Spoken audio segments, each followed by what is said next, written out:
tolekani tokei na makambo etali bongo tozalaki na Visit Congo, tokomontaki sur yango, tokobanda pe wana, pona bandeko mosu, parce que na moni eza kaka pona Las Monaco te, eza pe pona Milan. Na moni pe Milan, ba signaki déjà na Milan, donc tokomonte pe sur yango. Alors, chers amis pro Congo, bienvenue encore une fois.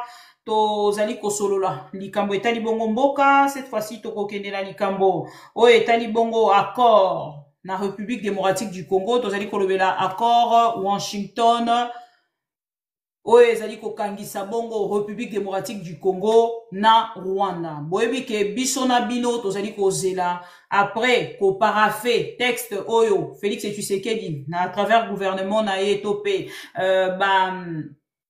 bato oya atindaki to pe délégation oya atindaki na ngambo ya États-Unis d'Amérique na Washington après kolekana ko paraphé document o bakendaki ko signer na ngambo na bango pona bakende bongo na ko préparer signature pona accord le 27 juin 2025 oyo pona likambo etali bongo situation ya est ya République na moment o tozali koloba biso na bino tozali kozela entre temps na ngambo ya Doha ezali bongo na break te mokolo ya lelo tozali kozwa suite ete silence ezali bongo ko continuer na ngambo wana tozali ko commenter ensemble na ba congolais nyoso pona koyeba intérêt to pe avantage oyo Congo ezali na yango na sima ya signature ya Washington na ngambo ya États-Unis d'Amérique oyo ezali bongo le président Trump azali bongo ko insister na likambo ya signature entre les deux pays intérêt ya République démocratique du Congo à travers cette signature ezali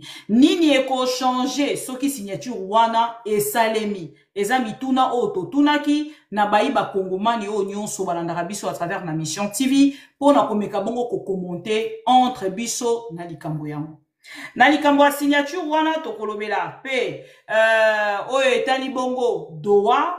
Pourquoi Doha lelo tozali komona silence na ngambo ya Doha bandeko ebele bajalelo liste na bengaka bango bongo ba fanatique ya Félix Tshisekedi bazali kotalisa biso na ngambo la bango balobi te Washington ezali oyo komela ndeko Corneille Nanga na bato nyonso bazali na est ya République ya yi même de fausses informations oyo ekendaki bongo kotambola na talisaka yango na bosolo pe bosembo na bandeko balandaka biso pona kolongolaka yango na mitu ke ezali na 48 heures bauti kopesa na Corneille Nanga pe na bandeko nyonso bazali kuna kolongwa na kati ya est ya République. Alors question na bandeko nyonso bozali connecté est lelo après cette signature sans rapport de force militaire na ngambo ya est ya République ndeko Corneille Nanga kolongwa ezali question. Deuxième question nazali kotuna biso bandeko nyonso tozali connecté. Intérêt nini République démocratique du Congo ezali na yango na sima ya signature oyo nde na kozonga na oyo etali bongo ba point pona bandeko oyo batangaki ba korwanati. Bienvenue encore une fois Mbote et ndeko Shadrack tobandi na yo po ozalaki moto ya liboso. D'accord, maman. Merci beaucoup. Namelipe, ma non, merci, j'ai liboso. Bon. Désolé, hein. Désolé. Ezaki na ba intention na ngati. Pas de problème, pas de problème. Je vous en prie.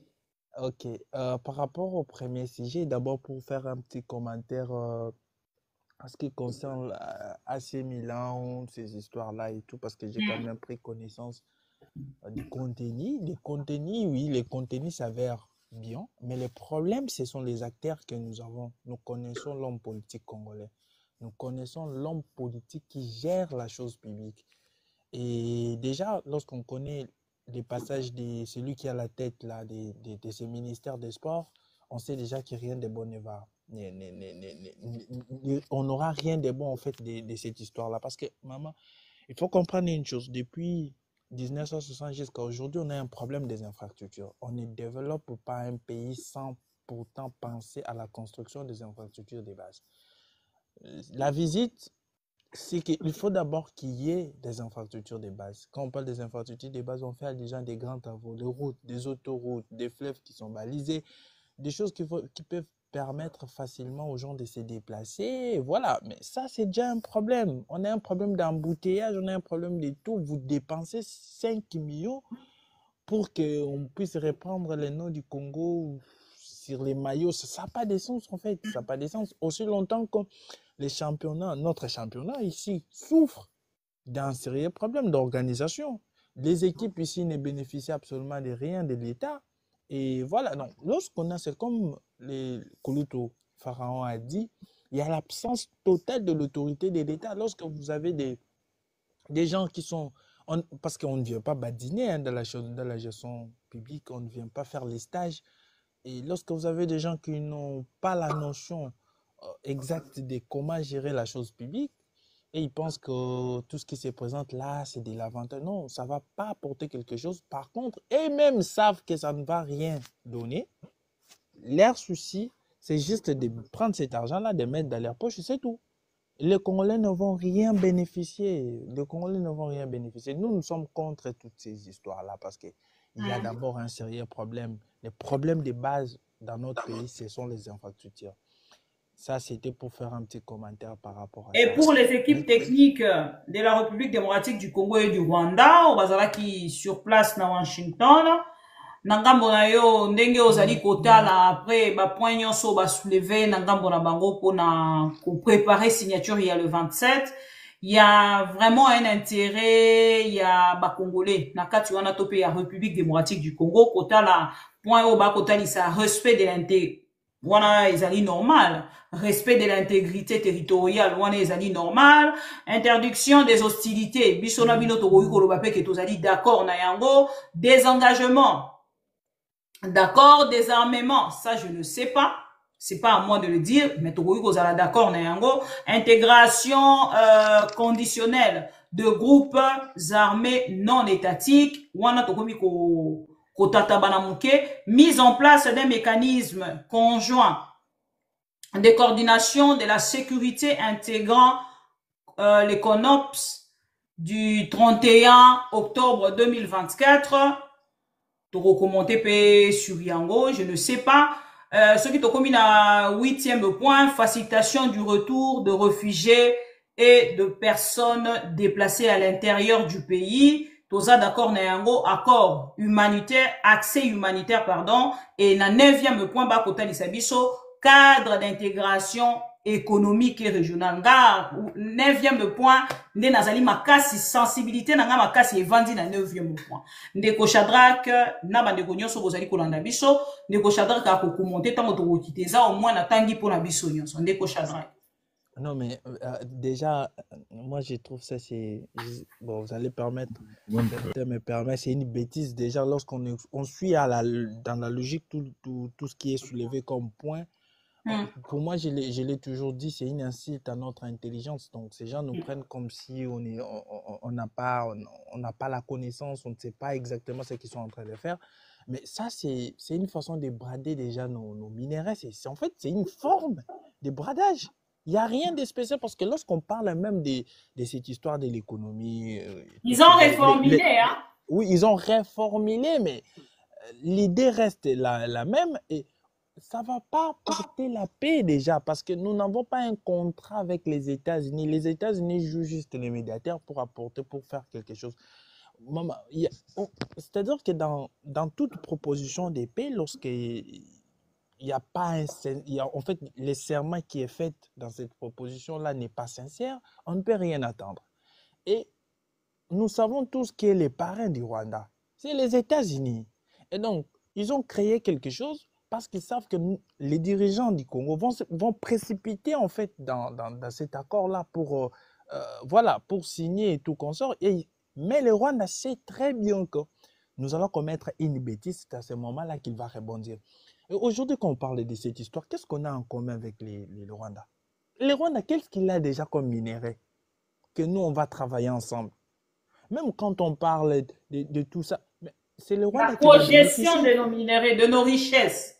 Parce que là, mais qui réformulé, hein. Mais celui qui on a autant qui n'a détail, tant qui point par point, ils nous ont même parlé de nos parcs. C'est ça en fait. Et ça, kaka bradage, ça forme, et ça, bah, changer, kaka. C'est un jeu de mots. C'est un jeu de mots. C'est vraiment pour expliquer aux Congolais, c'est que c'est un jeu de mots. C'est toujours le même esprit, la même idée. L'idée, c'est de brader nos minéraux. Et Félix Tshisekedi sait. Il le sait très bien. Il le sait que c'est pour brader nos minéraux. C'est tout ça, en fait, je sais pas, lui, dans sa tête, c'est juste pour protéger son pouvoir. Parce que nous, on n'a rien, on ne partage rien en commun avec le Rwanda. On n'a pas est-ce qu'on a des parcs en commun avec le Rwanda? Quel minéraux qu'on a en commun avec le Rwanda? Tout ça, en fait, ça va jouer à l'avantage du Rwanda. Parce qu'aujourd'hui, vous savez que l'exécutif américain joue un rôle très important dans ces histoires. Et les investisseurs américains savent très bien qu'ils ne peuvent pas venir investir dans un pays où il y a un taux de la corruption élevé, où il y a un taux de l'insécurité. Maintenant, si déjà Trump, une fois, arrive à faire des éloges pour le président du Rwanda, aujourd'hui tout est clair parce que l'avantage au Rwanda, les mines, tout ce que les investisseurs, lorsqu'ils vont venir, ils vont donner de l'emploi aux Rwandais, ça ne sera pas aux Congolais. Nous ici, qu'est-ce qu'on a déjà comme matériel pour permettre à ce qu'il y ait des transformations de nos minéraux? C'est toujours au Rwanda, c'est pas ici en fait. Nous, on ne va rien bénéficier. Et aussi une autre question, parce que vous avez posé plusieurs questions, on ne peut pas aujourd'hui s'imaginer retrouver la paix sans pourtant penser à réorganiser l'armée. Je l'ai toujours dit. Un peuple sérieux, c'est un peuple qui sait se défendre. Et on se retrouve sur la scène internationale, c'est que les gens doivent comprendre. Et en matière, lorsqu'on est sur la scène internationale, c'est les rapports de force. Oui, c'est les rapports de force. Pourquoi les rapports de force? Parce que même lorsque vous suivez tout, en fait, les auteurs qui ont parlé de la scène internationale vont vous faire comprendre que les textes même les accords, pour que ces accords soient respectés sur la scène internationale, il faut être dans une position de force. Si vous n'êtes pas dans une position de force, vous subissez. C'est pourquoi nous, mais lelo batalisi biso par toutes de personnes qui soutiennent Félix Tshisekedi balobi na ngambo na bango esengeli to soutenir effort diplomatique to pe ba avancée diplomatique oyo ezali kosalema. D'ailleurs tozalaki na 2773 oyo résolution 2773 oyo nayebi te jusque na momo tozali koloba nini e apporté na kati ya dialogue ya Washington to pe ya Doha to pe na terrain na rapport de force je ne sais pas na ngambo na yo. Non mais problème eza nanu ke Félix Tshisekedi sur la scène internationale, il n'est pas pris au sérieux et il nous fait honte à l'international et tout le monde sait que c'est quelqu'un qui peut dire quelque chose le matin et le soir il se contredit. Donc il n'est pas sûr de ce qu'il dit une chose aujourd'hui, demain il va changer, Et ça, c'est déjà un problème en matière diplomatique. Même dans tous les salons diplomatiques, si Kagame, je ne dis pas que je suis pour le Rwanda, mais par rapport à la diplomatie, Kagame gagne du terrain. Pourquoi? Parce qu'il utilise toujours les mêmes arguments de Tshisekedi qui peut dire quelque chose à midi et le soir il se contredit. Et lorsque ces gens-là se vantent pour dire c'est je sais pas, une victoire, non. Il n'y a pas de victoire diplomatique sans pourtant être fort sur le plan militaire. Même, c'est pourquoi j'ai dit, je leur ai toujours dit, la disposition de l'article 51 de la Charte des Nations Unies nous donne le droit de se défendre. La légitime défense, c'est une C'est que l'Iran fait aujourd'hui dans Israël. Non, mais c'est ça en fait, c'est ça. C'est donc que si vous avez la capacité de vous défendre, on n'a pas besoin de demander vous imposer les respects. Défendre votre non, souveraineté. Il n'y a pas autorisation. Mais voilà. Il n'y a pas autorisation sur la scène internationale. C'est votre droit de vous défendre. Il y a des choses qui ne se négocient pas à l'international. La souveraineté, ça ne se négocie pas. L'intégrité territoriale, ça ne se négocie pas. L'indépendance, ça ne se négocie pas. Non, on ne peut pas aller négocier quelque chose. Ce n'est pas un privilège qu'on doit aller négocier. Non, c'est un privilège qu'on doit défendre à tout prix. Et Félix Tshisekedi, en prêtant serment, il jure de faire quoi? De défendre l'intégrité territoriale, de protéger les Congolais et leurs biens, voilà, de nous accorder la sécurité. Mais lorsqu'on a lui-même à la tête, il ne comprend pas en tout cas ce qu'il est censé, ce qu'il doit réellement faire. Et voilà pourquoi aujourd'hui on ne fait que subir. Il est partout, hein. Il est partout. Il a réussi les évêques, il est un peu partout, mais il ne maîtrise pas la quintessence du problème qu'on est en train de traverser. Ce problème demande d'abord que nous puissions trouver des solutions à l'interne, parce que le salut du Congo ne viendra pas des Américains ni de quelqu'un de l'étranger. Ça ne viendra que de nous, Congolais. Parce qu'à la base, il faut qu'on se comprenne. Il faut aussi rappeler l'histoire à certaines personnes. Aujourd'hui, la technologie est là. Que quelqu'un seulement clique même sur Google, partout, qu'il puisse faire des recherches. Quel est ce pays-là que les États-Unis ont intervenu qui a eu la paix? Non, mais les États-Unis créent toujours des cisaniers un peu partout. Parce que les États-Unis savent très bien qu'ils ne peuvent pas permettre à ce que le Congo puisse se développer. Parce que si aujourd'hui on se développe, on devient plus puissant que les États-Unis. On a tout ici, on peut fabriquer Plus indépendants. on peut tout fabriquer ici. Et ils savent qu'ils doivent nous laisser dans cet état. Ils doivent nous endormir justement pour que nous ne puissions pas prendre connaissance. Si vous regardez bien, les Congolais, partout là où ils se trouvent, ceux qui étudient à l'étranger ne font que briller. Et tout ça, en fait, ils savent. Tous ces Occidentaux-là savent que nous, on est à la base de toutes choses.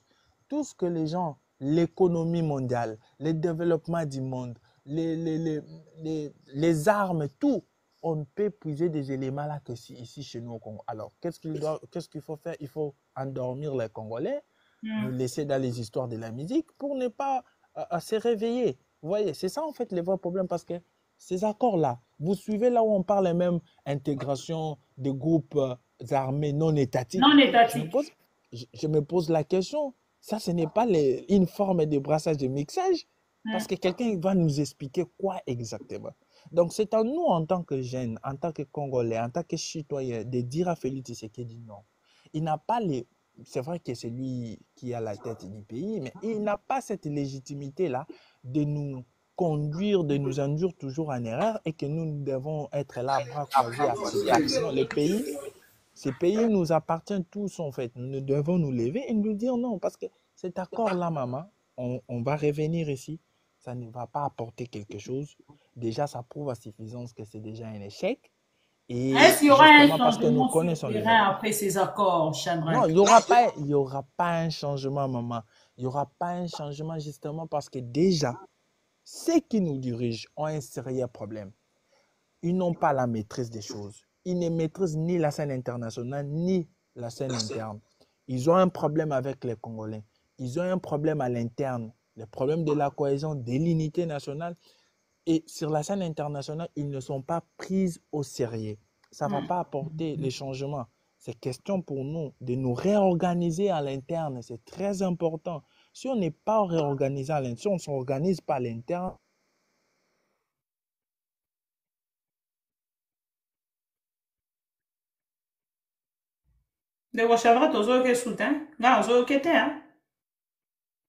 moi pareillement. Alors, ceux qui ne négocient pas dans un souci, tous les gens négo Pharaon. Oui, vite fait. Merci beaucoup. Ouais, merci. Ndeko Pharaon, vous avez la parole.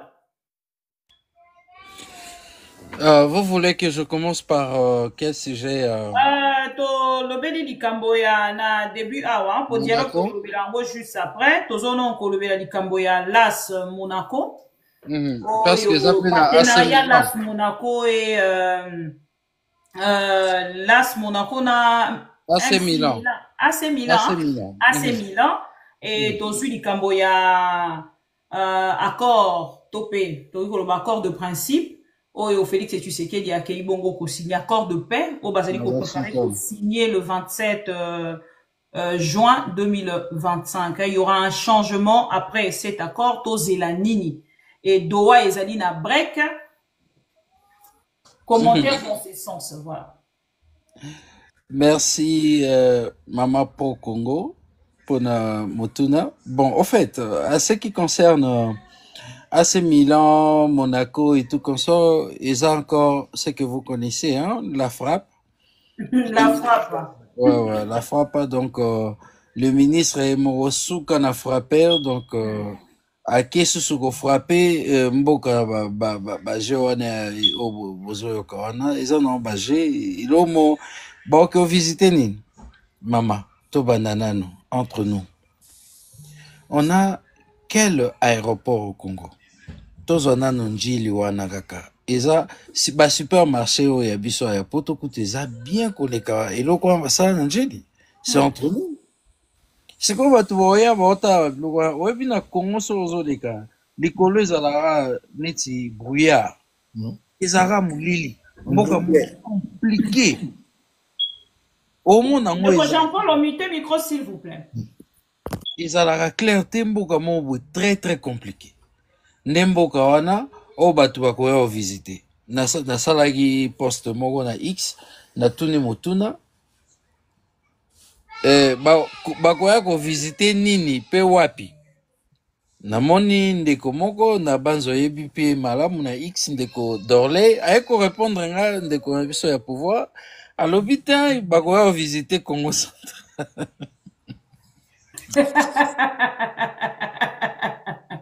Pardon, Mandela. Bon, on va visiter Congo Central. On va visiter Congo Central. Ah bon? Tous un lieu touristique kuna?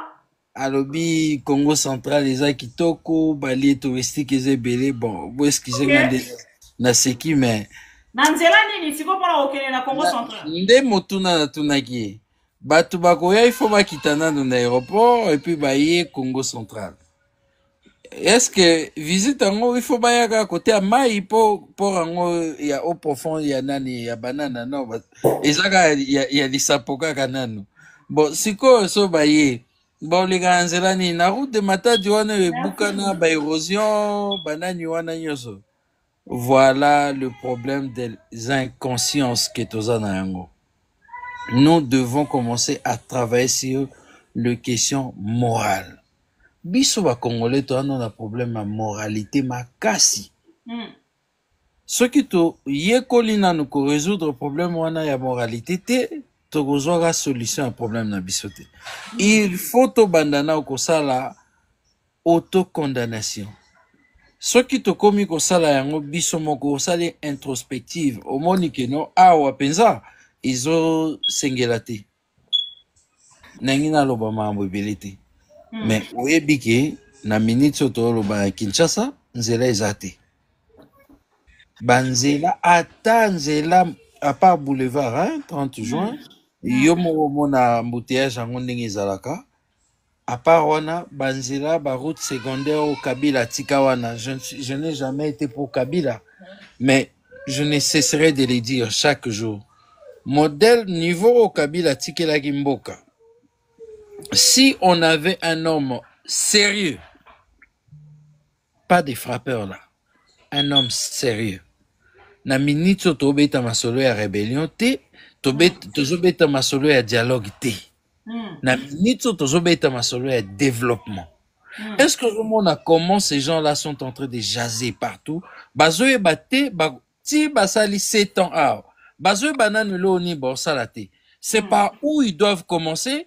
Par où ils doivent... Mais, en tout cas, un bon toyo bela biso so ba AVC pour babilo ko so raisonner ou mais yango na comment ça la temps sur moi na limoi na s'occuper na limoi ka bongo mama poto après na yena limoi ka moi muke poso zo limoi te muko muso lala bo ola mukati o kanga mambeto bango ba continuer ça ba aventure bo sala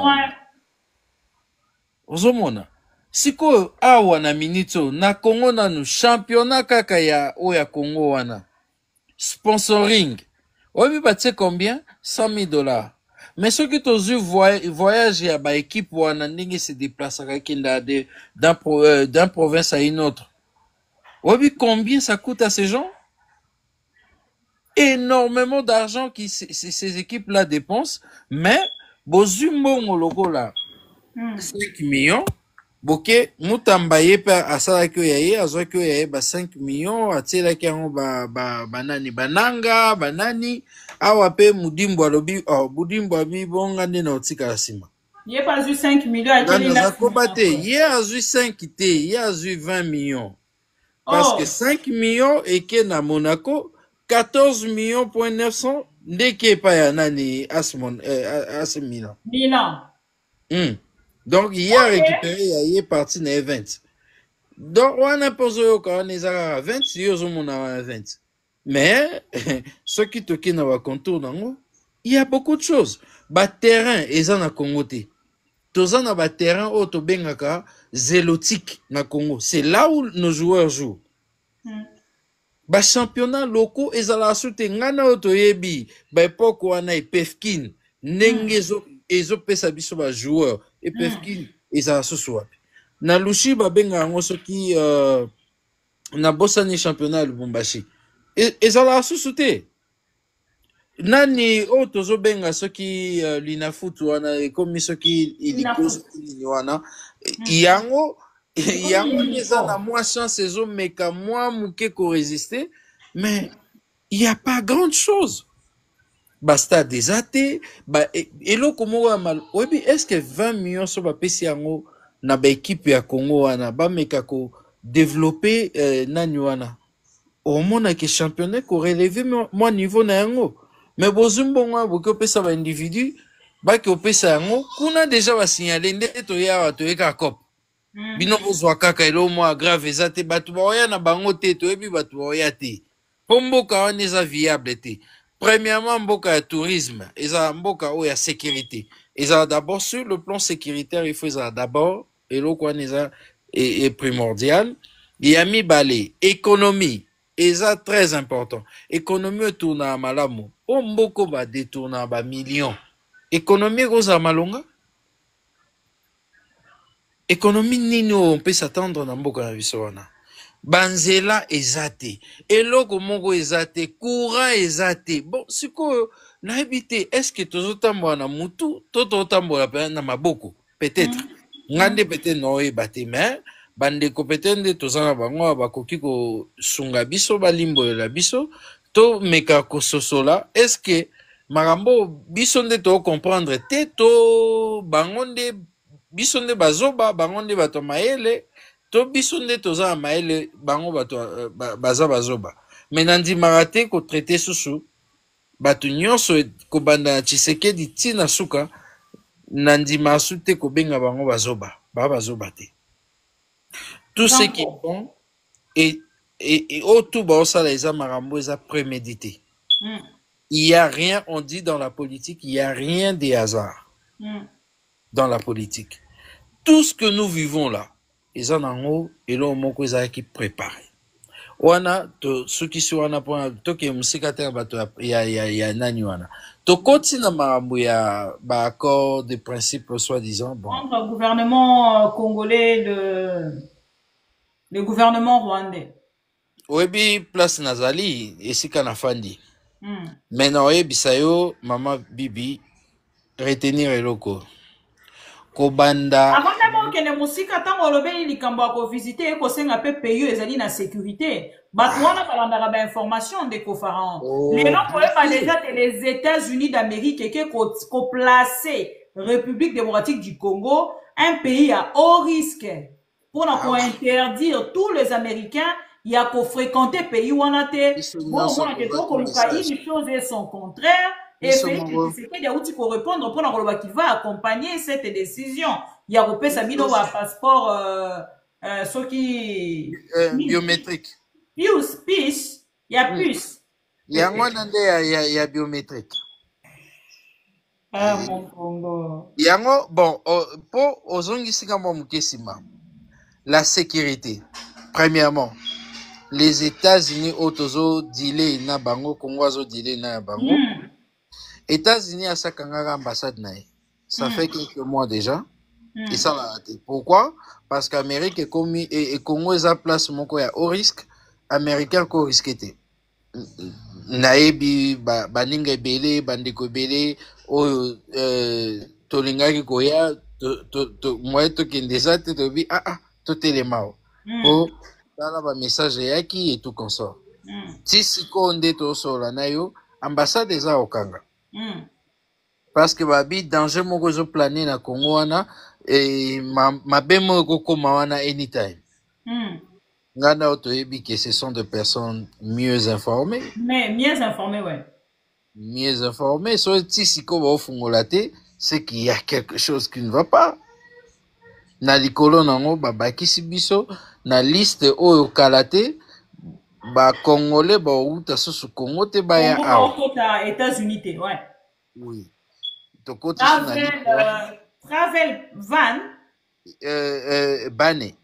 Donc on va banner banani wana. Donc kala te soki toremplir banani condition wana te tokomi déjà pene ya kokota na rouge mpo so tokoti na rouge esili aucun congolais ezala baministre o banani baonyataka susu awa te epuis kala te bapekisa ye baministre wana ke bayaka awa te koya se faire soigner.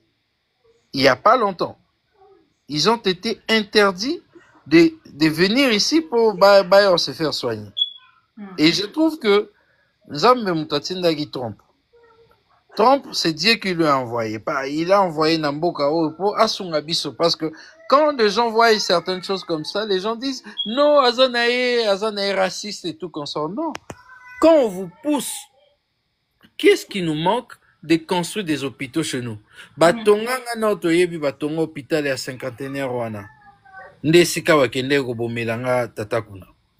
Cinquantenaire wana, eza wana, mais aucun de ces ministres-là a qu'à se faire soigner. Ogoka kakao, il faut évacuer bango. Pourquoi wakima cinquantenaire? Il y a un problème. Il y a un problème.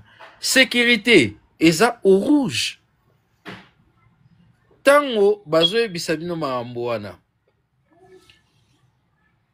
Basi bazui déjà sécurité contre bakuluna parce que mutu o azoya ko visiter aza censé akotambola partout ya ça ba découverte nae.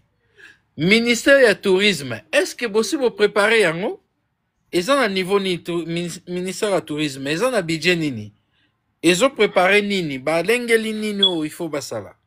Là, je m'imagine hein, bon, na cause na faute na kosenga bolimbisi me na yebi que o wana ezali kaka la fapa ezali façon obimisaka mbongo po balia parce que eloko mongo eza te banzela eza te bosali basite ya malonga te o bato visiter bosali eloko eza te donc ça ne sert à rien ya kobetisa biso bamitu na makambo ezanga tina biso tolobaka parce que tolingi Congo yango tozolo. Normalement, on ne pouvait pas en parler parce que toyebi ke wana eza na oka kimoyibi baobimisa mbongo balia.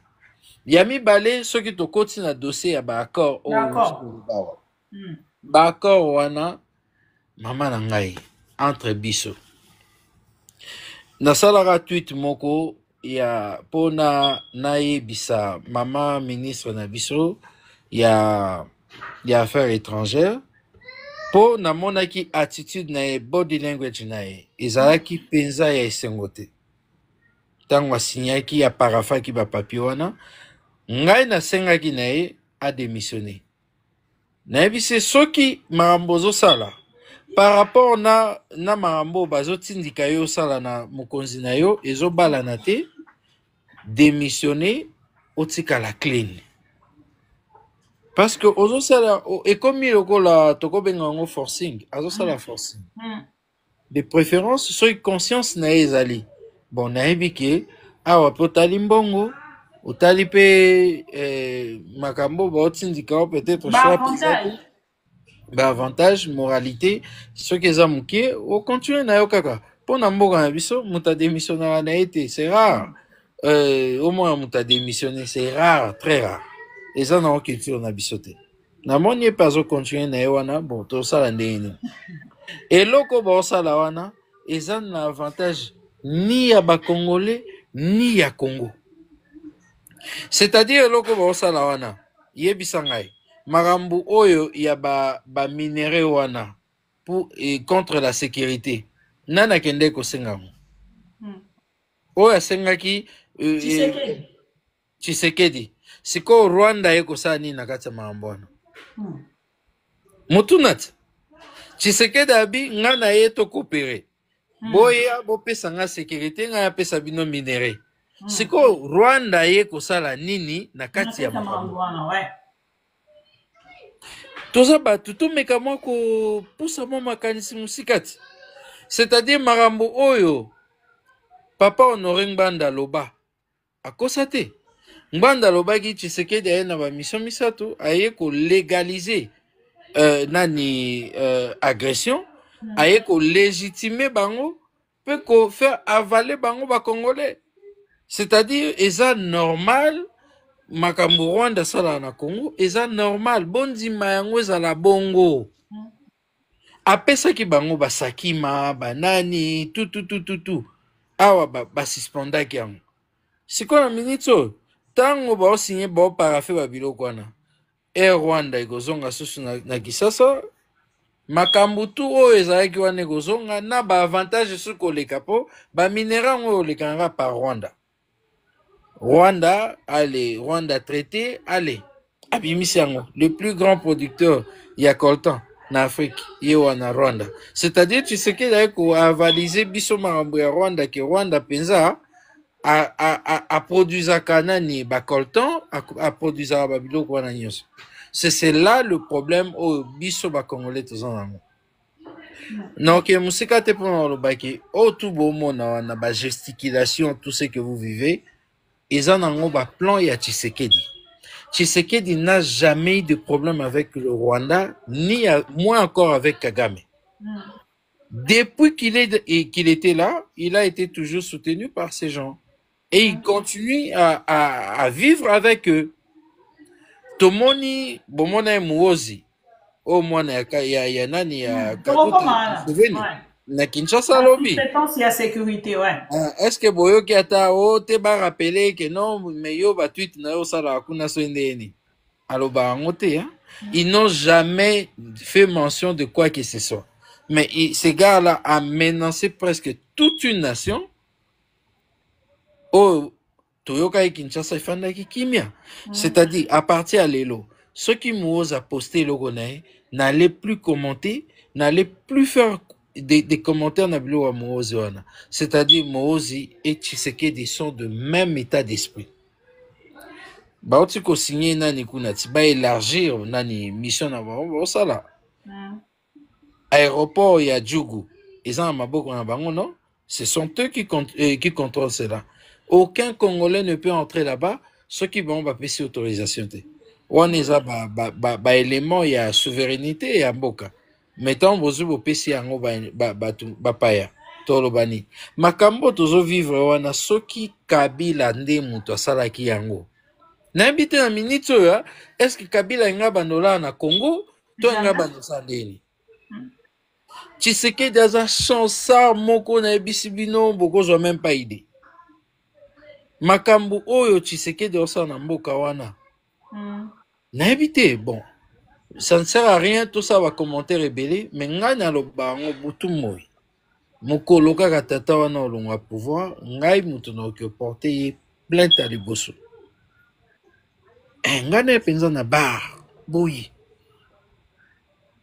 parce que bon ça ne sert à rien tout ça va commenter rebelle oui c'est essentiel et ça autre intérêt à République démocratique du Congo na kati ya bakor wana ndeko Pharaon ça ata mon côté maman nanga toza na intérêt kuna te tozui corridor ya lobito yebisanga mutaboya ki bato nani États-Unis a élargi banani wana ba ya nani ya train wana ezai nani Kagame no Kagame muta yebisi bango bosu kaka place bosuki wana botonga su banani misusu te. Et bah ebisi binongo clairement les États-Unis que non Kagame aboyi totonga banani nso na Congo, c'est-à-dire Congo est dirigé par Kagame. Et ça tranquille wana eza kutumambo ya romitun samate. Hein? Donc eloko tozomona wana boye bayango que accord wana bazo signé. Nyon surtout eza na avantage tala Amerika yaka kotia mbongo na yete et c'est quoi désordre ezali. Pe boy bisanga mboka nino Amerika sa bongisa. Wa sa développer comment na oni. Nga moko naza pe moimboka ya awa. Mais nani ba bongisa déjà mboka ni. So ba otela bino wa conteneur kuna te. Pona oyebisa bino que au grand jamais Amerika koyaka kotiaka ba milliards kuna.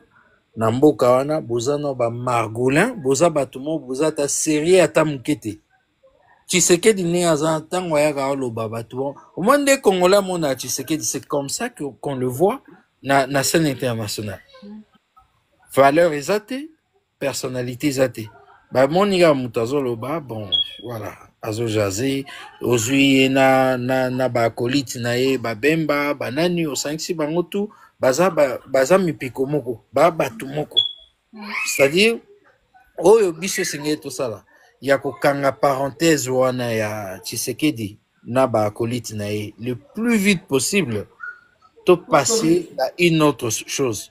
Sinon eza une histoire très sombre na histoire ya Congo. Totika nanu kozala humilié na niveau oyo tokomi te, tokóma na niveau oyo te, mais ya tour oyo pardon na boyi nasala bacommentaire ebele mpo ndeko Constantin ozwi maloba. Oui, Maman Pro Congo, Maman Bibi.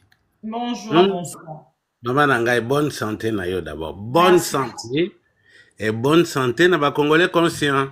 Merci à vous aussi. Merci Nandeko Pharaon. Alobi tellement kitoko makasi na kosala ka moi eloko moka mokie. Il faut ba Congolais ba yebake Félix aza ennemi numéro 1 na biso. Numéro 1 na biso sikoyo eza Félix parce que c'est lui qui fait office ya chef de l'État. 2. Na kosengo Mama Bibi. Mama Bibi yona ndeko pero. Bozali na babone ebele. Awa depuis Fabien azo sengaka to signé. Yo oza na plus de 200 abonnés. Anga ça va no boza informé hein. Non, c'est-à-dire hein, ceux qui abonnés na yo, moni oza na plus de 200 000 abonnés. Ceux qui a 200 000 abonnés na yo, na plus de 1800 abonnés à Péro. To sangi si ango et l'équipe déjà passé nazota la Fabien azol baka 10 000. Mais biso toza ba millions. Biso toza ba millions et toza na devoir ya ko renverser Chilombo degré ou de force. Tokwe kozala te 120 millions d'habitants. Batangela biso Rwanda. Ça n'a pas de sens. Webi ngale musona zoka pongite na la kate pona makamba Congo. Comment webi kenaye komona ke tozali penati batutina te? Tozaka lolendo apamba ko vimba boy na boy mais bon moto tozana ngoti. Tozana ngoti parce que na 2025 il fallait Congo nyonso à sécuriser. Congo nyonso à électrifier, Congo eau potable, Congo route praticable, Congo ba formation partout, Congolais ndeza boy donc ba formation, ba emploi parce que stabilité à société ezali quantité ya ba Congolais ba kozala formé ba kozwa ba emploi stable na durée moko boy ba famille comme stable. Ce bateau a bien qu'à renzale et tolete et connaît exaté et boy na boy mais gana tu oh toi na 2025 quand même. Et puis moto o azana na azosala soit des actes chef de l'État wana eza moto ya botama na limité akola na poto po ani moto ya mabe na Félix boy di kamonini na proposer qui même dernièrement là na ndeko moko boy na lobby mais boy ça Félix a comme milliardaire. Mais à cause d'un même soldat moko, la famille na ye, a salende basai na Gabon, juste pour sauver le pays, parce qu'il y a yebi moko, aza na makasité, ya ko travailler, parce qu'il n'a jamais travaillé. Donc problème à Félix ezali vraiment te, tozo ko senga ye eloko ye aza na bongo na été. Quelqu'un qui n'a pas bien étudié, qui n'a jamais travaillé. Chef de l'État, ils ont makasi Mama Bibi.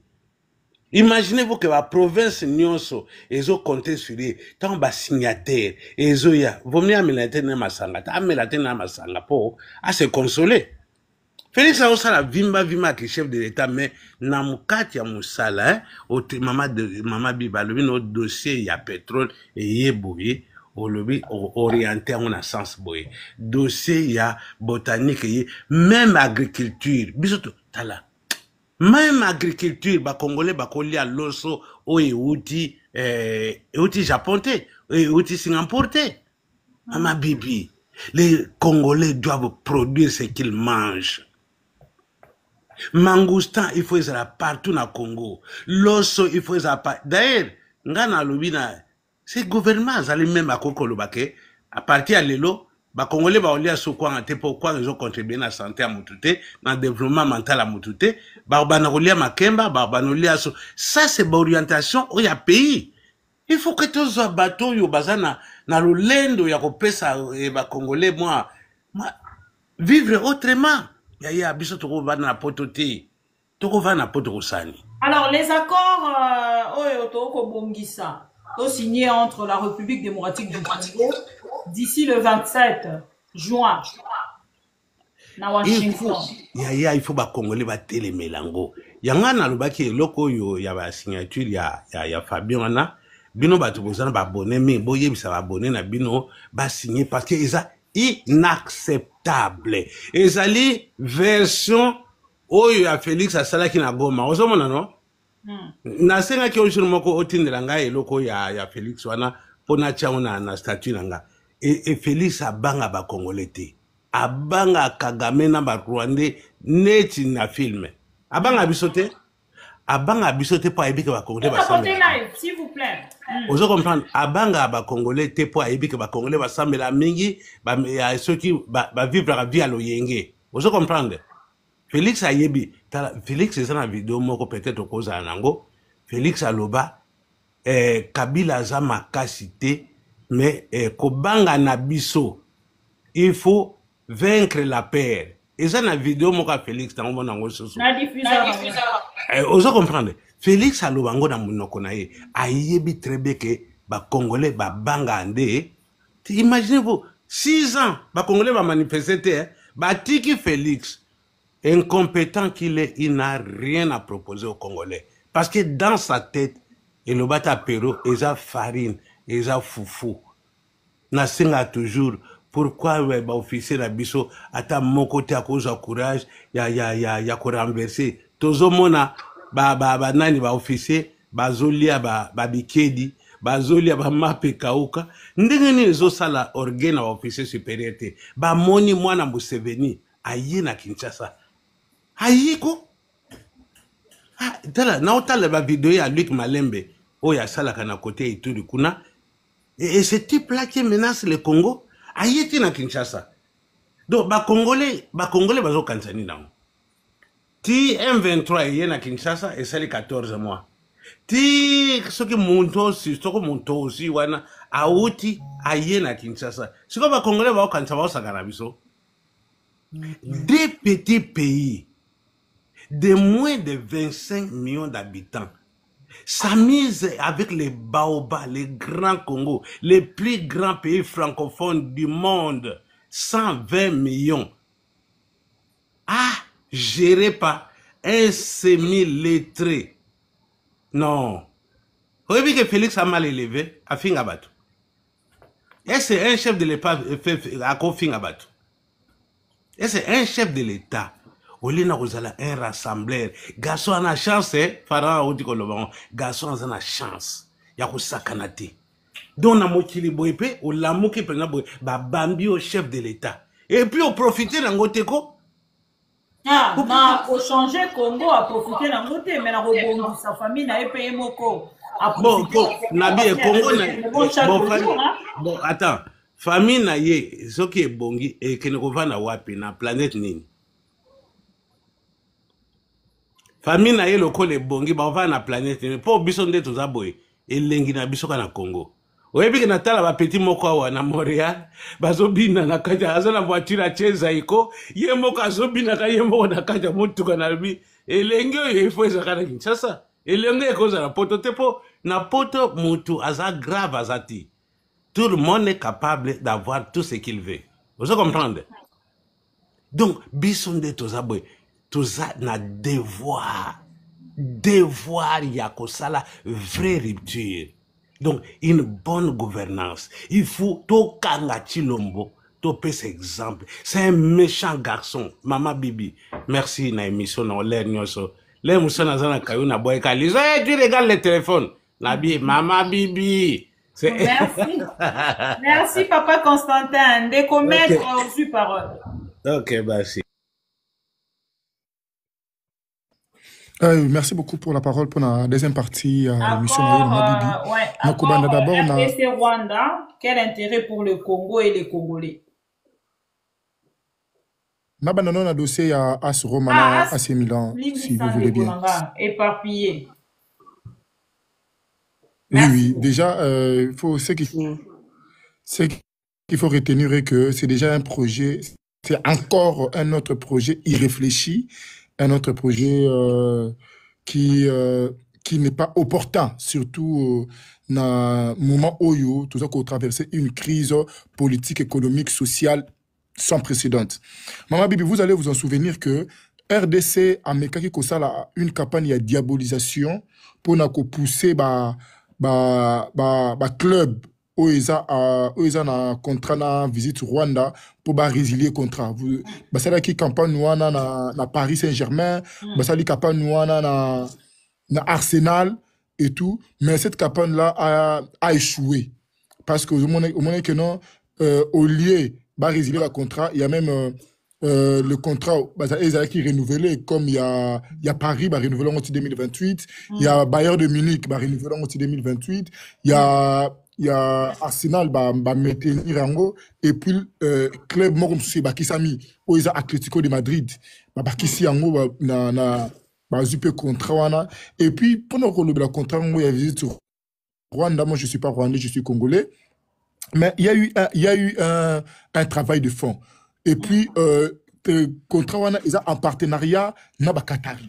Donc, ce sont les Qataris qui financent justement le projet pour la visite à Rwanda.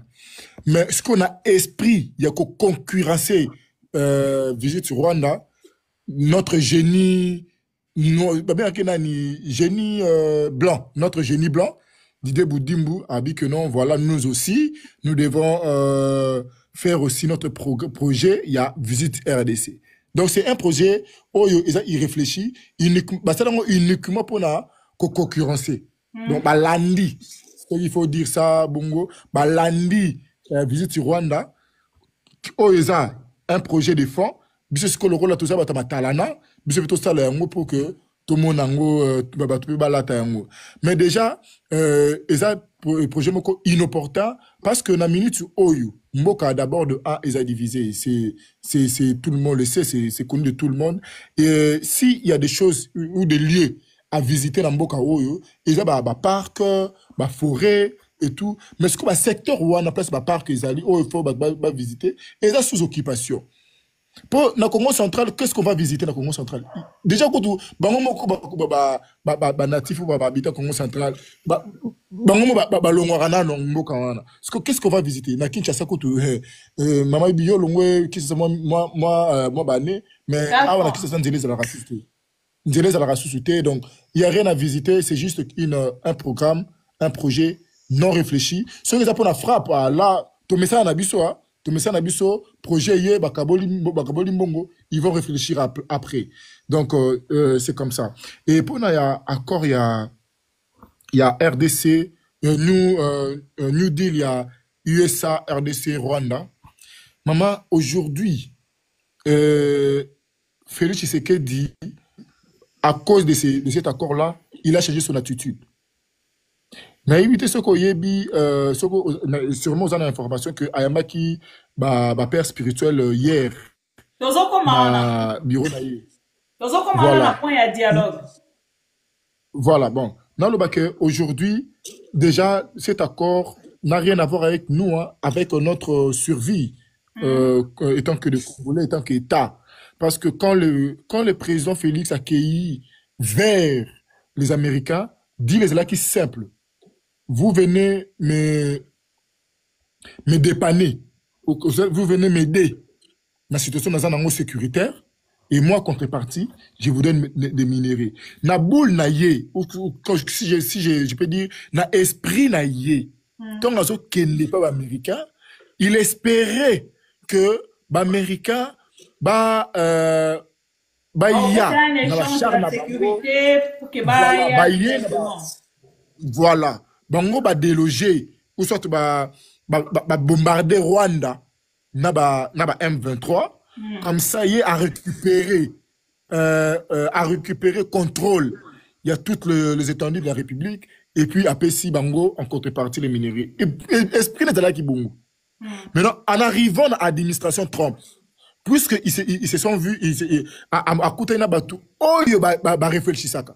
Il s'est dit que non, nous, étant qu'État, on ne peut pas intervenir. OK? Namboka Oyo, ils ont un problème interne. Parce que la communauté internationale, même les puissances aussi, avant d'intervenir, ils doivent aussi, il y a aussi des codes, des principes qu'ils doivent respecter. Sinon, la communauté internationale ou l'ONU aussi peut monter au créneau pour dénoncer cela. Ça ne sera pas bon pour leur image.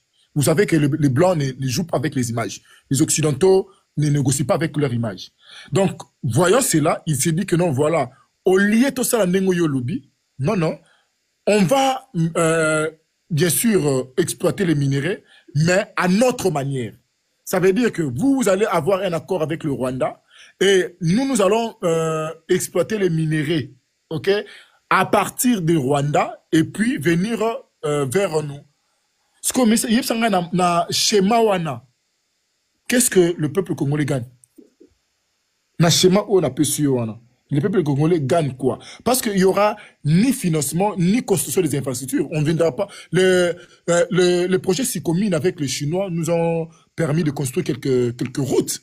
OK? Et puis aujourd'hui, les projets chinois à travers Sicomine, la République reçoit des millions par année. Des millions. Président Félix, attends moi l'année wana. Alors comment multimillionnaire. Il y a 2 millions à cash. OK? Ça veut dire que avec le contrat chinois, on a quand même vu quelque chose. Mais avec ces contrats, avec les contrats OYO, New Deal OYO, qu'est-ce que nous allons gagner? Sur la table ou même sur la réalité comme ça, nous ne sommes pas là. Nous ne sommes pas là. Donc c'est un contrat OYO, uniquement pour protéger son régime.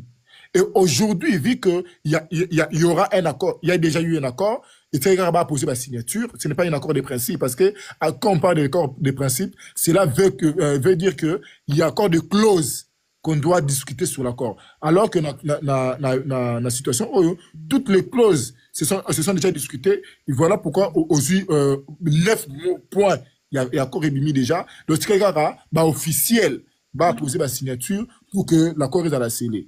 Donc, accord Wana et PCA le corps et PCA une sorte de satisfaction et PCA une sorte d'assurance pour nini pouvoir naï pour la régime naï parce que le lot a commis ko boya dialogue nananga a commis ko boya dialogue na Katumbi na Kabila alors qu'il n'y a pas plus longtemps que hier Azalaki en négociation directe na Doha avec le groupe armé M23. Et ce qui n'a Doha c'est parce que ma revendication à M23 les Azalaki pour la Bango impossible d'accéder.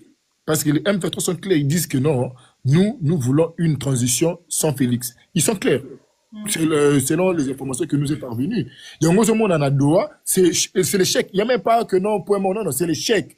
Délégation, il y a République et Zongaki, délégation M23 et Zoni.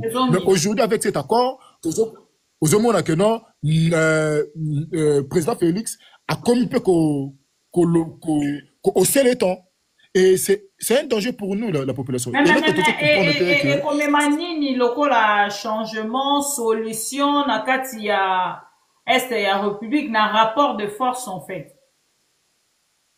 Bon, pour la Bango, pour la Taliban, quand il y a Félix, ça veut dire qu'une fois qu'il va signer contrat, le cola M23 soutenu par le Rwanda et que le Rwanda même tout a ravitaillé Bango en munitions, en dôme, dans les soldats. Donc, ce qui Rwanda a Longoli, soutien armé et militaire, et pas il y a M23. M23 va rester qu'un coquille vide.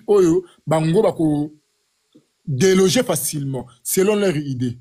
Mais on a vu dans les passés récents, que Koyoka M23 à travers Corneille Nanga to Bertin Bissimo Kolubake Makamunyo so Oyo RDC accord ne so RDC ko zona Rwanda sans bango eza kotala bango te et puis bazolo bake bango baza soutenu par Rwanda te ils ont leur ils ne sont pas concernés. Ça veut dire que la suite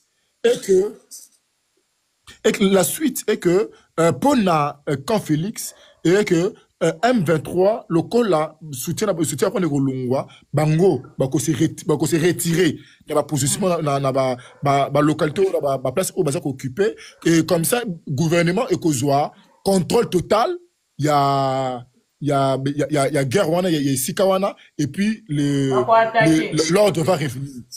L'ordre va revenir, va attaquer et tout. Va kota ba prison ba koti ba tomber dans front ba tomber et tout. C'est là leur idée. Mais voyons voir maman Bibi. Moi je ne veux pas être le prophète des malheurs. Voyons voir parce que dans le passé nous avons vu que les accords de paix auto signés na Rwanda n'a jamais respecté cela. En 2002, je pense bien en 2002, Kabila a signé accord de paix na Rwanda que Rwanda n'a pas respecté. Même en rébellion, il y a Mouzé Kabila. Ça a été nini rencontre entre Mobutu na Kabila na Afrique du Sud sous médiation. Il y a Nelson Mandela avec appui des États-Unis. Avec appui des États-Unis. Est-ce que Rwanda avait respecté cela? Donc, moi, pour finir, pour chuter, je dirais que cet accord n'a rien à voir avec nous, avec notre vie, avec notre survie. Ça n'a rien à voir. C'est juste un accord où ils ont protégé un régime. Et ce régime-là, ce qui la prochaine victime, ou cette prochaine étape, et qu'on a assujettir maintenant la population. Parce que vous allez vous en rappeler que ceux qui n'ont pas quitté, la minute autre là, que nous avons déjà dans la constitution, il y a 10e rue. La minute autre là. Parce qu'il y a eu déjà des bateaux qui ont rédigé en gros, ceux qui vont stopper, ceux qui vont tika, c'est parce que Goma avait tombé. Et ceux qui le loba zongeli, position à Bango, il y a des forces. Nous, notre survie sera, notre vie seront maintenant en danger parce que Batouana local président Félix Assad dictateur, il va maintenant marcher sur nous et puis comme les prochains Syrie quelle que soit contestation populaire ou pacifique autre que ça là, ça sera réprimandé par le sang et par des armes. Donc moi j'estime que cet accord ça n'a rien à voir avec nous. Ça n'a rien à voir avec nous. C'est juste pour l'intérêt d'un régime. Merci beaucoup, maître. Betty, aux parole. Bonsoir, Maman Bibi. Nazo passé mobile nanga mutalinga utiliser TikTok nanga po yazala na ngote po asepe l'émission na o na sija lelo. Merci beaucoup. Ah, je vous en prie, merci. Vous avez la parole, papa. Bienvenue. Bonsoir, Bendegonioso. Bonsoir, papa. Nangela intervenir na bandi oyo ya Visite Congo. Ah, Visite Congo, oui. To bandi na wana. Po ana poto so tali na ba website ya ba tour opérateur nyonso. Oyo réserve ba voyage pour ba touriste. Eloko aliboso batala ka map c'est carte ya monde komona Congo ba baramètre nyonso eza au rouge. Donc Congo eza zone eza na insécurité oyo touriste akosa hasarder. Parce que pour les touristes ba na mboka ezaka d'abord eloko aliboso ezaka sécurité. Donc bazwa batia vie na bango en risque te. Eloko a mibale ezaka ba infrastructure. Cela veut dire touriste à trouver ba hôtel, ba restaurant, ba boîte de nuit, ba site à visiter, biloko nyonso ezala na facilité wana ba balabala, ba transport, ba taxi, ba mituka kolwe, biloko nyonso wana incitaka ba touriste ba ya ebele na mboka na bino. Pourtant ba koya pe bango ba dépensaka mingi. Alors na mboka na biso lelo so ke na agence de voyage o nyonso eza na ba pays développés. Congo eza toujours rouge, zone rouge. Ouais. Donc zone rouge, mundele à cause de oh bakenda kuna sont des vrais aventuriers. Oh bakenda kana ba zone. Donc tango à Mobutu ko remarqué net le Kinshasa, ba touriste banda oye belé. Ba opanza na siko ba région parce que tango wana sécurité ezali na Congo. Mais lolo ba touriste ba koma muke ba zala mat presque pas. Donc atazo basali loko wana visite Congo, ba koya na bango te. Mais soki lelo ka to komi na sécurité na ba infrastructure, ba hôtel, ba nini, ba plage, ba okomona ba touriste ba koya ebele. Wana point ya liboso. Donc o ba osala wana eza nango frappe. Ba olinga balia na bango mbongo. Touriste akoya na ite. Eza ite osala démarche moko boye. Obengisa mundele na quartier na yo. Aya kotala ndako atala madame na bana. Mais oyebi ke quartier na yo eza na kuluna ya grave. Mundele moko akoya kuna te. Donc oso invité mutango oyebi ka ovanda wapi. On a yolo côté de kuluna ebundaka. Ba oya te. Eza impossible. Donc c'est clair. Alors, to côté la deuxième point. Non, pour na ko sukisa.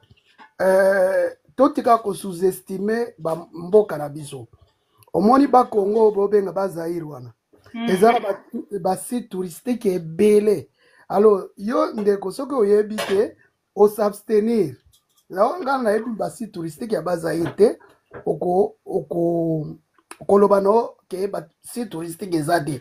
Toza na site touristique ya liboso na ba Zaire ya monene. Eza embouchure ya fleuve Congo. Omoni place fleuve Zaire epesi na océan. Place wana eza site touristique ya monene. Po eza na événement moko ezalaka wana mai ya fleuve ekoti na océan pendant 25 km. Bon, toza na première église bâtie au Congo. Ezalaka na côté ya je crois Mwanda ou Boma. Là na échappé mukeme. Il faut ezala entre Boma ou Mwanda. Toza na première mutuka ya na Congo. Oyo ya gouverneur banda obenga Fischer. Ezalaka na Boma. Cimetière ya président Kasavubo. Et parc zoologique ya Kisantu. Et nini shit ya oyo za côté ya Bazaire. Je crois Zongo. Zongo, oui. Oui, shit ya Zongo. Toza na Pont Maréchal. Toza na Bazaire za biloko ebele ya bon, toza na ba mangrove. Toza na nyama o babengaka ngulumaza. Ngulu ya mai. Azaka na côté ya mangrove, côté bambisi ebotaka. Toza nango. Toza na biloko ebele na Bazaire ya ko visiter. Donc Bazaire eza région pauvreté. Eza na biloko ebele o ko visiter, o ko sepela pe. Bwana na sisi likambo ya ko visiter Congo. Soki sécurité le zone Congo ba mindele ba koya bango moko, même sans to benga bango. Si nzela nini papa? Nzela ndena aloba infrastructure. Infrastructure ba balabala eza na kati. OK. Ba hôtel, ba balabala, ba train, ba taxi, ba bus, nyonso. Donc cela veut dire ba transport nyonso ezaka na cadre etambolaka là où il y a des infrastructures. Donc ba balabala ba bilo nyonso. Alors balabala eza pe mabe na Congo, donc mutu mundele mo akoya na yeko note. Wana eza na ka fra balingi bali ambo. Bon, point oyo ya ba accord. Wana pe eza na ba lakine ebele bandeko na biso ba osala. Omoni biloko ebele to vie na Congo. Biso to bani mokili te. Mokili ezalaka ndenge ezalaka. Kaka ba biloko ezalaka ça tourne et ça se répète. Omoni bato nete par exemple ba osala confiance na tout le gouvernement au bakosala accord. Écoutez, omoni awa na classe. Soki niveau na yo eza ya niveau wana te, ata bosali ndenge nini, ata basali ndenge okozwa na te. Parce que oza na base te. Gestion ya mboka eza mabe. Gestion ya mboka mutu azo gérer Congo azwi yango na COP. Oyo biso benga COP. A signé deal azwi mboka. Alors, azuzwa mboka ndenge azo mema biso. Eza kaka na cadre ya deal o asinyaka na batuchi. Po ba Rwanda ba na problème na biso ba Congolais te. To na problème na batuchi o balobaka anglais. O ba américain bazwaka e banda Uganda baya ti ba bomi Juvenal ti ba kota Congo. Nde bango de tozala bango problème. Wana ba ndeko na biso te. Po bango baza ba suprématiste. balingaka badomine biso babantu po bango babi biso to bazoba bango de ba mayele bazwa Congo ba gérer biso to koma bato ya deuxième classe tozalo kwa sima na bango nde bazala bakonzi ya Congo pe tuchi sele loko istopaka tuchi oya criminel kaka bitumba po ebandi lelo te na histoire ya Congo ya bakoko na biso to bunda na bango mingi soko tali Kivu bo langage pe ya este wana eza mabe biso na tango Mobutu to banda loba este te pe Lubumbashi pe eza na este Kisangani pe eza na este par rapport à Kinshasa Mbujima pe eza na este Kananga eza pe na este mais biso to kolo bakango te problème eza na Congo toza na 4 zones tokotia prioritaire eza na insécurité bazo bomaka ba congolais na ko déplacer ba population eza Nord Kivu Sud Kivu Tanganyika Ituri na Kinshasa plateau ya Bateke tokomi na phénomène mobondo ezo boma bato ezo créer insécurité ya grave pe bato ba créer wana kaka les mêmes tuchi na bato na bango basalaka na Congo neti Joseph bato babenga Joseph ye wana asala désordre wana tia eko tia Félix donc so tozo condamner Félix to épargnaka Joseph te po yende racine ya Félix pour sans Joseph il y a pas de Félix donc Félix na Joseph il y a accord wana pour la République démocratique du Congo accord wana azako respecter kaka accord ya batuchi cela veut dire akena États-Unis akeye kosala capitulation eza neti okimi epa ya pomba atindaki adversaire na yo États-Unis mutatindi batuchi wana ba créer des ordres wana na Grand Lac États-Unis mutaboma ba leader ya Congo nyoso ya bien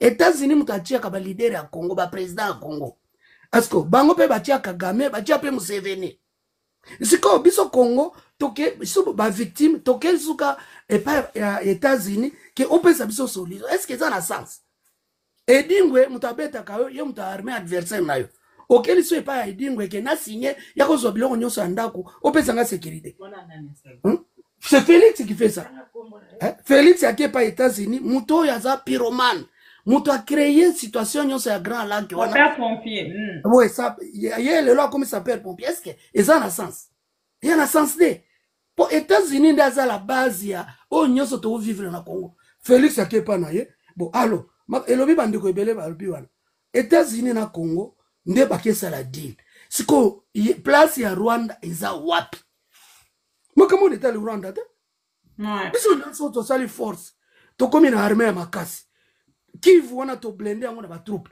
Rwanda kusangana na biso te bino bozo mona bandibo ndenge bazosala bao négocier mais biloko ya moto ezo beta pays moko te ba respecta ka na négociation ou bien diplomatie etambula kaka na force de défense et de sécurité donc côté mampinga bazosala mosala na bango côté ba diplomate bazosala mosala na bango ba accord nyonso Congo esinya baninga basi balobi o wapi Kagame a respecta ata moko te tani tili kambo ezosalama na Uganda bato babosani ke mutachia Kagame na pouvoir eza Uganda mais lelo Félix ayambi mwana ya Museveni ba M23 boyebi bakotaka par wapi bakotaka par Bunagana Bunagana eza frontière ya Rwanda te Bunagana eza frontière ya Uganda allié na biso akokotisa banguna na biso na mboka na biso nene ozomona ke Félix aosaka na bakongolais po baotala ye Félix azozwa mboka na biso lokola jardin ya koko na ye ya papa na ye batikela asakanaka nango or que ça million na biso imagine toi bato baza ba ennemi bato ba créer insécurité na Ituri eza Uganda oyoka ba ADF nalu osoyoka ADF nalu ebomi bato na Uganda ebomaka na Congo parce que ba ADF nalu ba banani ba Uganda te alors Museveni na Kagame bosani guerre ya Kisangani armée rwandaise na ugandaise babunda na vile ya Kisangani bawelela nini ba intérêt ba minde ya oro eza na Ozai na oko soki province orientale so comme benga lelo donc ozo mona ke Félix a mona ba congolais ba zoba donc ozo voir o ba bengaka destin commun o avenir na biso nyonso milimo na biso nyonso ba koko na biso isika bakunda bango bandeko na biso ba kufacha mais Félix a osaka nango totala Donc, quelque part, nga aloba Congo, to na mibali te. Po mibali ya solo so baza na Congo, mbele ba maseki nyoso esila kala. Po akoro wana. Lelo ekomi bo respecter intégralité ya territoire. Est-ce que yo so mona place moko to kati ata 1 mètre ya territoire ya Rwanda? Territoire wana za makambo Congo. Insécurité yo laksanga place moko na Rwanda eza na insécurité. Ube baboma ba Rwanda ezaka na mboka ni. Ezate. Et comme minerai à Congo, et banda kozala trafiqué par Rwanda. Donc, oh nyonso nini Sarkozy alobaka ke il faut to partager minerai na ba Rwanda po kimia ekota. Oh Kagame alukaka. Yango Félix appelle CSGO d'une façon officielle.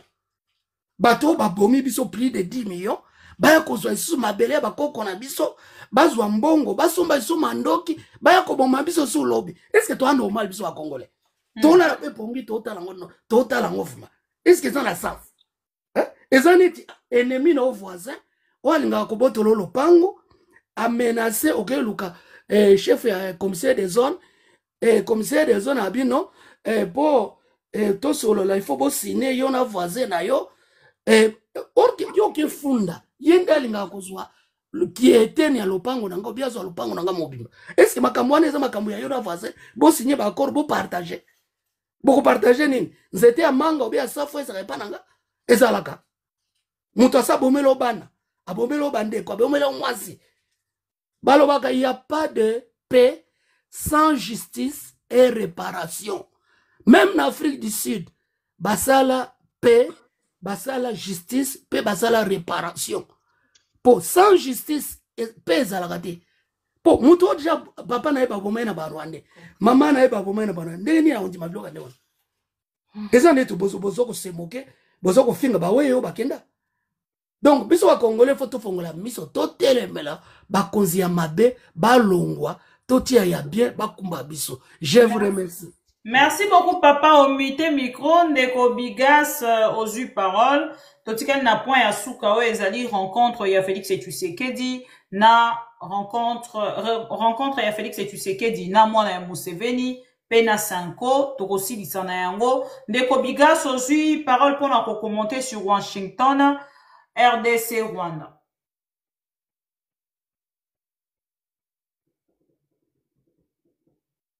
Azate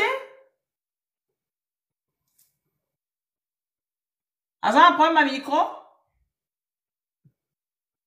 Tu veux, c'est bon? Toujours, Kayo. Ok, merci beaucoup, Maman Bibi. Naïti Kolanda, intervention.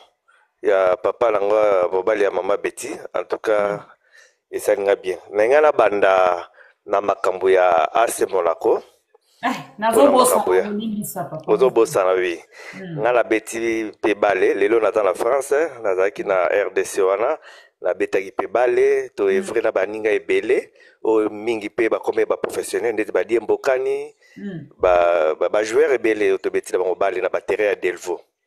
Mais ya ma pe ya passe ya romona ke ba terrain nyonso ya football o ebane ko former ba jeune. À l'époque kulu ne daki mingi te parce que ba jeune bazai quand même na moi ba loisir au sala. Oh, il y a une équipe, oui, oh, il y a une équipe telle, oh, il y a un quartier, peut-être, na jeune, une équipe différente, peut-être, na 6 équipes ou 8. Bon, district, beaucoup de quoi, il y a un match, ils ont lobby, ils ont gagné, bino, bah, oh, non, ils ont réveillé un jour tel, bah, oh, bah, l'obité, un gars, l'année prochaine, bah, ils dans la deuxième division. Au monde, il y a une concurrence, qui est un peu loyale, pour na football, bah, jeune, bah, bané, comme il peut s'amener na sport, na baron.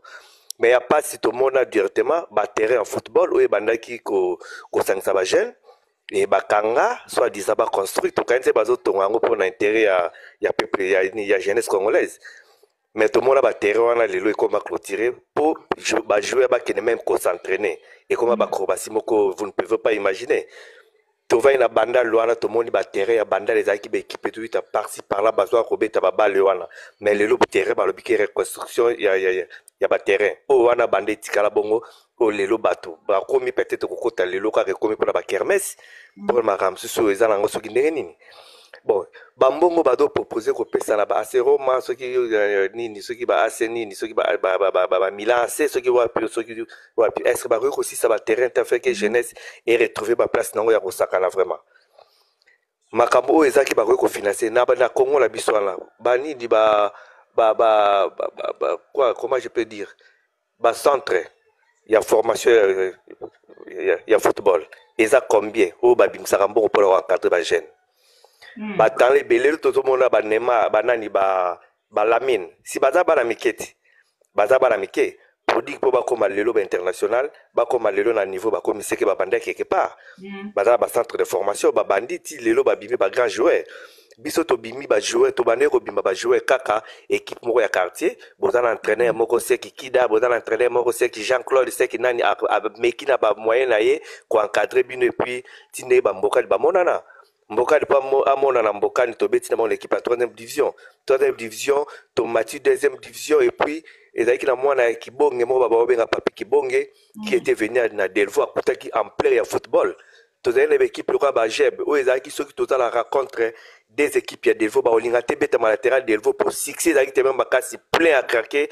il y a eu plein de monde bazoa kosoutenir bajoueur na bofu bati na match na baterrain ndeti ya bamilitaire bakantiache bandolo mais c'était tout un quartier tobandaki kose déplacer mpona kolanda match ya agem nzaki mona bakebeta hier mpona football eke liboso mais lelo omona batante wana nyonso balukunga banini tout ça etika susu na ampleur te mpona nini baterrain nyonso bakanga baterrain nyonso ekoma baclotira moye bato bakesala baentraînement eza te bato bakomi kokesala baentraînement kobeta bale na baterrain ya catholique po bofuta mwa quelque chose po bokota bosala entraînement donc eza mpasi mpona kolobela makambo ya football congolaise ekende liboso alors côté makambo tozoloba ya bacor na asir bandeko nanga baiti bakoloba bamakambo eza mpe capital donc mpo na ngai eza kaka ndire koofficialize kimoyibi ya Rwanda na Congo donc là juste essayer ya ko bon pourquoi bozwa kimia bondima kaka bango bazwaka baminere bakotisi mpa na bango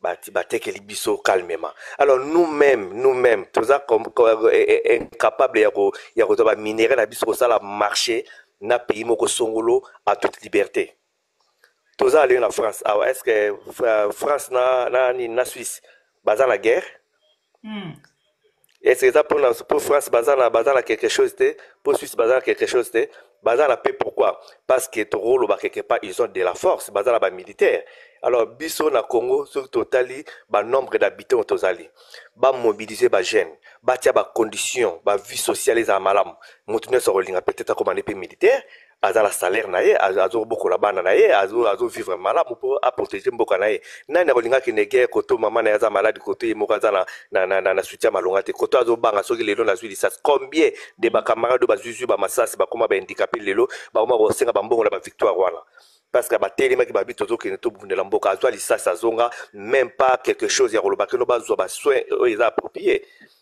baza te toyoka lisolo na bapoto ya mwana ya kester azalaki militaire akendaki front ntango azoki tusuta mais il était soutenu na France azalaki soutenu par rapport akuta ye na cas ku moko na armée azalaki soutenu même famille na ye bazalaki quand même komona ndeko azwi problème mais quelque part azalaki soutenu na armée wana mais biso lelo moto akondima tia vi na risque okondima tia vi na risque esika bamiyibi bazobonga na bana na bango bazotanga na bacondition malamu bana na bango bazala bavoiture bana na bango bazosala bavi moko normal alors peuple wana oyo aza na susi ya mboka akende kaka mpo atelema mpo na mboka lobi soki akufi famille na ye etikali kaka toujours na pauvreté basi ya bamilitaire combien baza na Congo wana oyo mibali na bango bakenda na front bakufa soki bayambi bao quelque part basombi loso balambi mwa madesu basali mwa soso balie na chef de l'état bie balie na bakonzi ya mboka mwa enveloppe ya $1000 yango ekobokola bana na bango dira toute leur vie ya koloba makambo peut-être tokoma kotinga makambo baminere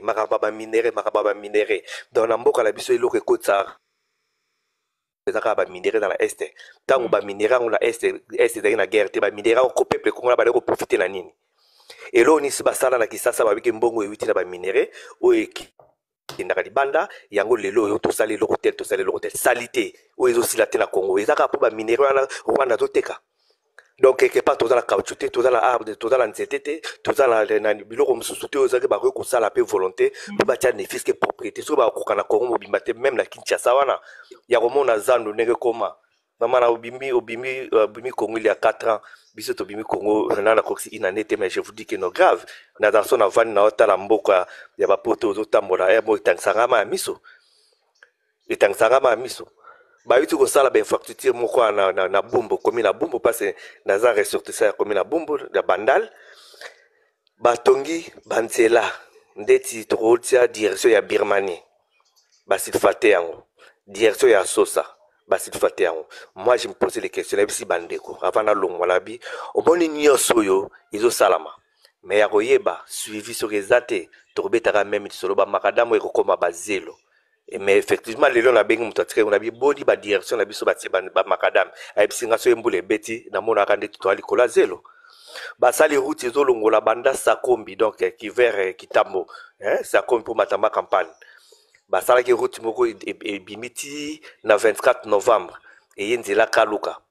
Mais je vous dis pont basala wana ya maya makelele po okatisa ti lando obima 24 et comment lié des racontes bakuluna lié des racontes batabakuluna. Moi j'ai vécu ça au monde que no okomiona nzeleza te ba policier yanga mbona bazo soutenir bakuluna yanga mbona ba policier côté bazo soutenir ba policier ko yango ya kotoyo oya kuna so ekande leki ba jeune na ba beti ba mingi ba beti distance et okata côté zumwana batu mwana batakufi tout ça. Alors eza ba biloko moko tellement ba punir batuté na makambwana et loko moko zo changer ezate toyo kozwa makambo tozolobela keno organisation même na niveau politique na biso ba mingi baza wana mama bazaka ba opportuniste ba ye wana peut-être baza la compétence te ya gérer mboka baza la compétence te ya osala quelque chose na pays wana toko sala liboba te peut-être quelqu'un peut dire que non moi si je viens je vais faire ça je vais arranger la chose. Non bato baza juste ba rechaîner makambo mboka ya situation politique mboka la biso bango na lelo baza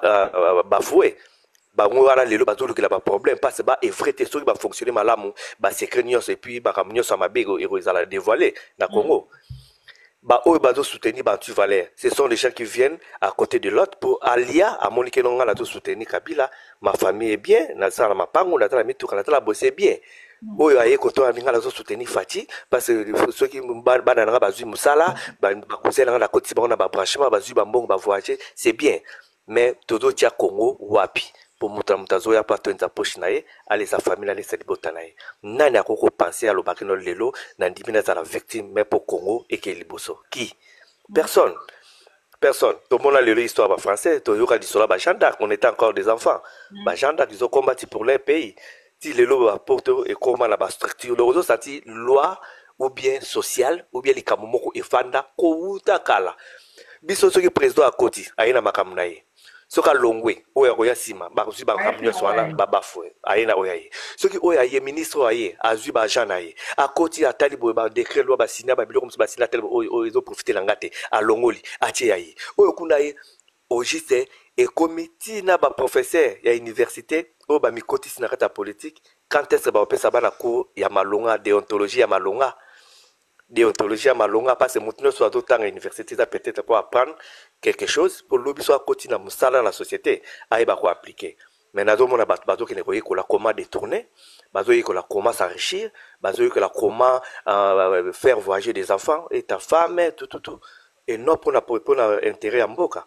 Si tu as un maman la olo bakelo tu as ba kovana na ba poto ka pona sentiment te moto a yebi condition de vie ou tu as la on a poto à mon na pays na ngala za plus libre ya ko vrai ya ko sa nyoso mais mawa o sala makamo na mboka nini ba valeur za respecté te moto a la mayele face avant toi zambon face à la cabine téléphonique face à le lomo songolo mais bato bazana ba relation atazane na mayele te à okota place moko o ezakino à côté ya baniko so mbongo lobi atongi des niveaux lobi atongi to. Moi j'ai un ami o tozaki na yebo tozokola poka ka côté na parti politique moko songolo poka ka ba komisa ki fédéral ya commune moko songolo lobi kula tant ba su pouvoir ba abino quand même boya ki pe na popularité boya ki na bato bo pesa bon à côté finance botia o lelo boka na venir fouter do tonga 3 niveaux na moins de 2 ans. Vous comprenez? Donc, si vous tournez salaire, n'est à combien pour le lot à 3 niveaux, au regretter au moins quand même, ils ont l'opportunité de payer pour aller sur moto songolo, pour attendre la moto songolo, on a la pouvoir. Donc, ce que je peux dire, maman, c'est que il y a Luka, ni niro ko sala po mboka la biso ke libo soto tikana ba distraction ba minéré belé bana to botam ti lelo moto pe lira mo minéré na Congo na biso ba peuple azate to profiter na on est loté peut-être lelo zo mona soki ba to signer ba accord on les a ka pona relaxake pe soki continue na est Et ça parce que Fati a bondi pour Fati a sali pour Fati mais ce qui paie au bateau le côté là et c'est ça paie pour la minerai et ça la quelque chose na congolais na peuple congolais et ça que pour paie mo ko kotara ba moni que to récupérer Rwanda parce que ba américain ba côté et to récupérer Goma est du pays mais j'ai na vivre ming na bon ko vivre ming te mais la beti tourna ba Goma wana eza ba ni ba place eza ke soki kimeza la mboka moto avanda na Goma ako apprécier qui ça te moto avanda na Goma ngaza na Goma eza tellement propre eza tellement mboka moko eza na ba potentialité ebele eza la makamoko eza peut-être même sous truc to mingi mais soki bazo ko kufela ba minéraux na bango soki bazo ko bundela pona ba intérêt personnel na bango yango amoni nyonso wana ezoko ezopesa passe na Congo parce que balobi soko za na nzoto liso ezobela na makolo na libumu na makolo donc nyonso ezaka lokola ya malade yango na tolobela toujours este wana mais na kotala boye ba minéraux oyo baza bato nyonso baza ba carré mini na bango kuna mama là je vous assure nga azala na omona bangomba na ke nazali na sake bazoloba na omoni ngomba wana ba rebelle bazaka wana tala wana bana bango bayaka batanga awa na sake bazongaka kuna. Et puis j'ai demandé alors, comment on a vendu à Ramoni, na yoki lisasité likolo to ay babi ezaka bongo. Donc ala so modi bato sala bongo bato ko sali sabatu misala ya ko timura ba minéré, ya ko timura ba coltan ba blo. Ce que comme prêt ba évacuer yango. Ya o monda ba guerre on esaka nini et déclenchaka ba nation ba nini na Monique et Martin ndeti ba ke otiape nde ba ko ba minéré ba ko kota kota ba viona et que Rwanda. Vous comprenez? Il y a des Congolais qui sont derrière tout ça. Bazali belé o lelo ba dénoncer ndambu o ndambu batikala o batonga ba hôtel ya cher. Ba hôtel ya ba grave na ba Goma wana. Ya za na kisasa mais ba na 4 hôtels, dans la 4 hôtels na Goma o na moi batinda ke ba mbongo na ye. Vous comprenez? Donc les amboko photo arracher makamuna ya mike nanu pour ceux qui ba bikino ba minéraux oui. Bongo salité. Salité dans la RDC ou dans la Kinshasa. Et aussi ngaka fombongo wita na ba minéraux ya Goma, ya este. Pour ba bando komba ba balabala pour ba bongsa ba terrasser, pour ba bongsa ba makamsusu. Non. Non vraiment donc to aider Congo, je ne sais pas quoi faire. Merci beaucoup Ndeko Biga.